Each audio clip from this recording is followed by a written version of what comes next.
I'm showing you how to make your own Rachel Green Waitress costume from Friends. To start off, I am DIYing this apron so it has the Central Perk logo on it. I ordered this plain black apron online and printed out the Central Perk logo on print transfer paper for dark fabrics. After printing, I am cutting out the logo and peeling the backing off. Then I am placing it in the center of the apron. I am placing a piece of parchment paper on top of the logo and then ironing it on. Apply heat for around 1.5 minutes for it to fully adhere to the fabric.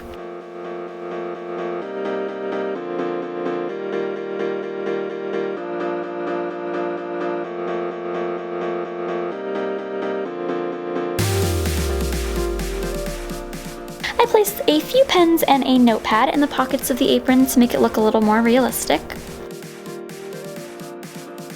So Rachel does not have a specific waitress uniform, but she does have to wear denim. So I decided to wear this light blue denim shirt over a long sleeve plain black shirt. I left it open in the front and tied it at the bottom. And then I just paired it with a pair of black jeans. This outfit is very easy to recreate with items you already have in your closet, and it is perfect for a last-minute Halloween costume. Thank you so much for watching, and make sure to check out my other Halloween costume videos in my Halloween playlist.